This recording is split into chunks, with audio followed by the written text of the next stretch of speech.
pyrometer. Let us understand the first of all pyrometer. Before understanding the pyrometer, let us understand the concept pyrometry. What is pyrometry? Pyrometry is a branch of measuring the temperature, having the value of temperature up to above the certain range. We can say that if we are going to define the 500 degree as a range, then if we are going to measure the temperature above 500 degrees Celsius, then and then the case is known as a, or we can say the branch of measuring such temperature is known as a pyrometry, and the instrument which are useful for measuring such temperature is known as a pyrometer. So this is the case of pyrometer and pyrometry. Now let us understand that up to 500 degrees Celsius, from let's say 0 degree, we are discussing from the 0 degree Celsius, then I can say that from the 0 degree to 500 degrees Celsius, the radiation has been emitted by the system, but it will not generate any kind of effect because of the presence of atmosphere, because of presence of the environment available outside the system. But if the temperature above 500 degrees Celsius, though there is presence of atmosphere, but the radiation will affect over the system because it will become the dominating parameter for the heat transfer. So if the heat transfer will be dominated by the radiation, then we can say that the change of temperature, or we can say the value of the temperature, is directly depends over the radiation, effect of the radiation, intensity of the radiation, color of the radiation waves, the monochromatic light waves of the given radiation, the monochromatic wavelength of the given radiation. So all these parameters will directly affect if the temperature is above certain range. And for this case, we are using the pyrometer, or we can say pyrometry. When the temperature which is being measured are very high and the physical contact with the process or the body is not possible, then in such situations the non-contact type instruments are preferable. The technique for measuring the high temperature without making any kind of physical contact with the hot body, then the technique is known as a pyrometry, as we have discussed. The pyrometers works on the principle of radiation heat transfer. As I have told you that we have the three different ways of the heat transfer. The heat transfer has been defined in the three different ways. The first one, that is the conduction, the second one, that is the convection, and the third one, that is the radiation. And if the radiation becomes dominating, then the instrument used for measuring such radiation for the measurement of the temperature, the instrument is known as a pyrometers. It is the transfer of the energy between the two bodies by means of the electromagnetic waves, which is caused solely by the temperature difference between the given two bodies. So this is the case of pyrometers and how the pyrometer works. In our syllabus, we have to discuss only one pyrometer, that is optical pyrometer. The figure shows the basic constructional details of the optical pyrometer. Let us understand first of all the constructional details of the optical pyrometer, and then we are going for the working of the same. Suppose this is the heat source. Let's say, for example, we have maintained the temperature, let's say 1400 degree Celsius for the heat source. So obviously this is above the range of basic size, or we can say basic range of the pyrometer case. Then I can say that some sort of the radiation has been generated. So these are the radiation waves. We can see the monochromatic light wave, electromagnetic waves has been generated. The very first case, this is the objective lens. The basic concept of the objective lens is, if the divergent rays are coming from the lens, then it will generate the parallel rays of the same range. So whatever the rays will become, the rays will be made parallel by using the objective lens case. Then the absorption screen has been provided, which will absorb the intensity of the radiation, which will absorb the unknown, or we can say the unrequired light wave, the unrequired electromagnetic wavelength will be absorbed to the absorption screen to safeguard the human access, to safeguard the eyes of the human.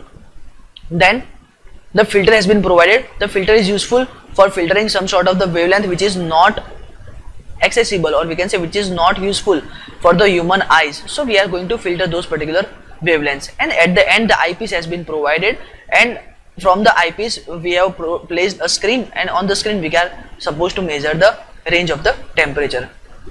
In between this we have provided a one filament. The filament is connected with the basic circuit having the battery, and the rheostat means it is the variable resistance. We can vary the resistance, and the basic meter for measurement of the different parameters, let's say voltage or EMF measuring meter has been provided. Now what is the case? In this particular optical pyrometer, what we are supposed to do, we are simply comparing the intensity, or we can say we are simply comparing the luminance of the given heat source with the filament. Suppose this is the case of eyepiece. Suppose this is the filament.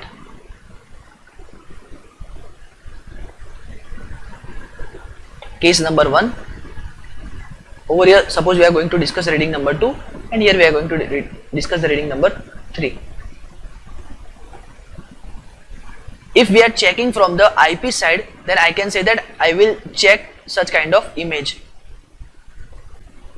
If we are looking from the eyepiece from here, if we are looking from the eyepiece, then what I can see the basic filament and the heat source, which is back end side of the filament. So I can say that this particular round shape shows the heat source, and ahead of the heat source we have provided a filament. In the same case, the case number 1, case number 2 and the case number 3, in all the cases the same case has been discussed. On the back end side there is a heat source, and on the front end side we have the filament. Suppose in the first case the rheostat has been started, we are supposed to decrease the resistance. So we can say that if the resistance has been decreased, then maximum power source has been provided to the filament. The filament will start illuminating, the filament will start brightening. The temperature, or we can say the heat source, has been maintained at the 1400 degrees Celsius, the unknown temperature. So I can say that whatever the radiation generated, the radiation has its own fixed intensity of the light. Suppose we are providing the temperature, or we can say we are providing such amount of the voltage, then in the case number 1 the temperature has been maintained at, let's say, 1800 degree Celsius. So from these two temperature I can say that the filament will looks brighter than the back end. So I can say that the back end side of the particular resistance, or we can say the back end side of the particular heat source, will looks darker than the filament. So this is the case where the back end side looks darker and the filament look brighter. We can say the white structure of the filament, it shows the brighter filament. Now this is not the case for the comparison. So what we are supposed to do, if I'll find such kind of reading, I'll find the reading of the case 1, then I am come to know that the filament having the temperature higher than the required heat source. Then what we are supposed to do, we are increasing the resistance and we are trying to decrease the temperature of the filament. Let's say by reducing the temperature, I'll come to know that the temperature of the filament will be 1200 degrees Celsius. So in this particular case the filament will look darker. In this particular case the filament will look darker and the back end side will look brighter, the case number 2. So once again, this is not my kind of reading, this is not my requirement of the reading. If I'll find the reading as the case number 2, then I'll come to know that the particular filament having the temperature which is lower than the heat source, then I'll again start increasing, decreasing the resistance, and I'll try to increase the temperature. And in the case number 3, let's say if we are achieve the temperature 1400 degrees Celsius, then there is no change in the intensity of the filament and the intensity of the heat source. It means whatever the intensity has been generated on the back end side, the same intensity will be generated on the front end side. We are not supposed to find the change in the filament, we are not supposed to detect the filament as well. So this is the case of optical pyrometer, and once I'll achieve this particular case, I'll achieve this particular reading in the case number 3, then I can say that whatever the temperature of the filament has been generated, the same temperature has been maintained over the heat source. So what we are supposed to do, we are simply finding the value of resistance, we are simply finding the value of voltage supply, EMF, and then we are going to calculate the temperature provided to the filament, and whatever the temperature provided to the filament, we are simply accepting the temperature as the same temperature of the heating source. So guys, this is the basic case of the optical pyrometer. The figure shows the different cases for the filament and back end side heating source. Here the case number 1, 2 and 3, we have discussed all 3 cases in the detail. So guys, over here we are winding our lecture.